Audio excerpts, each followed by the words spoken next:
Yo, what is up, guys? I hope you guys are having a great day. And today's video, we are back at it again with the Bob build. And this is part 5, and we made some major progress on this thing off camera. So I really think some of the modifications that I did is gonna help this thing out a lot when it comes to actually being able to flip. So yeah, I'll show you guys what I did. So one of the major concerns of this build was the motor being too far forward. And after looking at it, you know, with the hull over it and everything, I concluded that yes, it was definitely way too far forward. And I definitely think we would have had a hard time backflipping this thing with the motor too far forward, because that just puts way too much weight on the front end, and that obviously does not help out.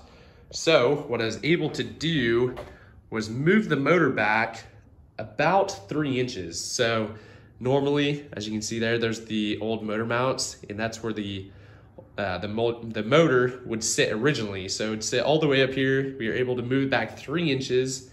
And the way I accomplished this was getting a 1200 or a GP 1200 drive shaft housing and pressing the old one out, pressing the new one in, and I got that in there.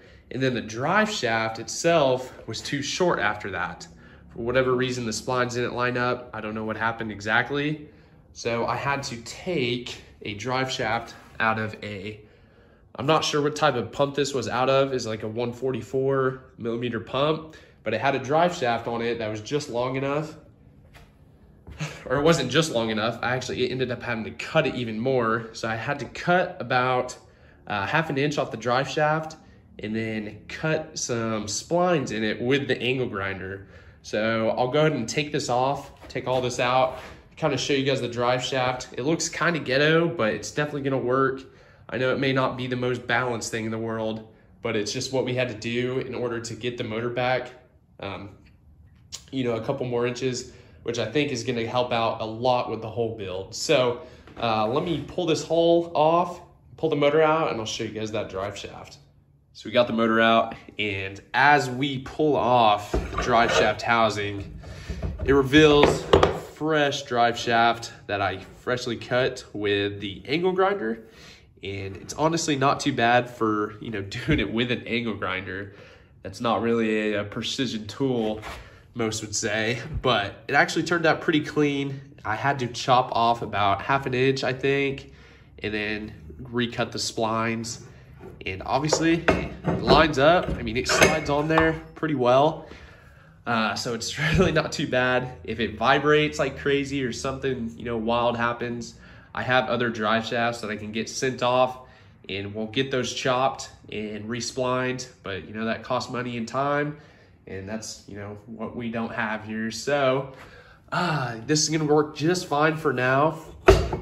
But since I had to move the drive shaft farther back, or with this drive shaft adapter, whatever piece you want to call this, I had to move it back in order to get the motor farther back. Now the motor mounts don't line up, so I'm gonna have to cut the bottom, sadly, and cut a chunk out of it of however much it takes in order to get that motor back to the adapter. So that's gonna kind of stink, but I mean, that's just what you gotta do in order to get the motor moved farther back.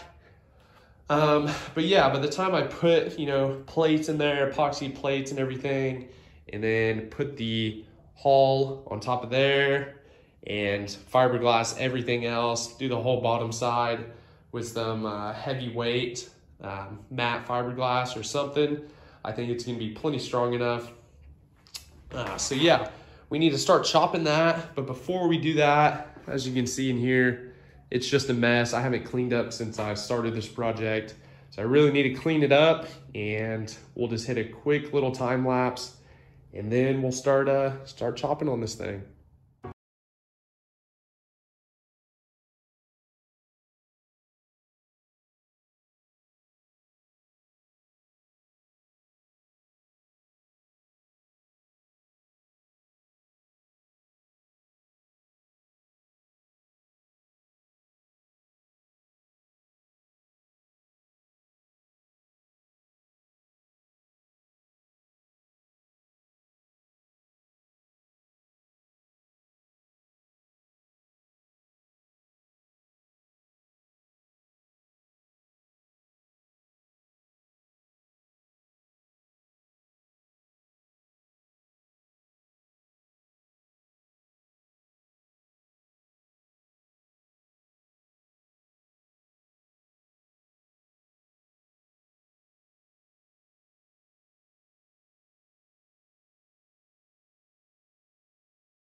Finally got this place cleaned up a little bit. It's looking way better, and it's just, a whole lot better to work in a clean environment.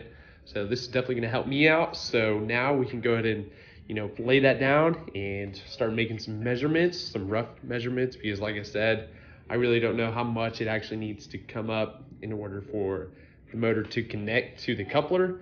So gonna take some rough measurements and then we'll start cutting that thing.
All right, so I just cut this chunk out of the motor mount plate. I kind of split it in half and then went ahead and cut that chunk thinking, I'd have a little bit extra.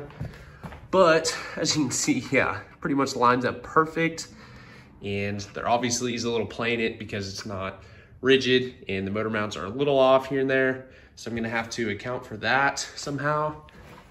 But yeah, as you can see, the gap is, a little off, but we can fill that in with some resin and it'll be good to go. But yeah, I think it is really good. So now we're gonna go ahead and throw the top on and see what we're gonna have to do to fill the front gap that I cut. So let's go ahead and throw that on real quick.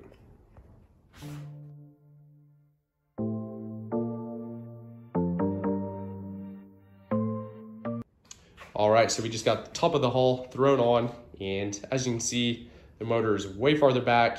In previous videos, it's a good, 3 inches, close to right there, and that was just not gonna help us out when it comes to flipping. So I think it looks a lot better, but unfortunately, there's a gap right there. But I do have the piece that I cut out, so now I just have to trim that up and hopefully get it to fit perfectly right there.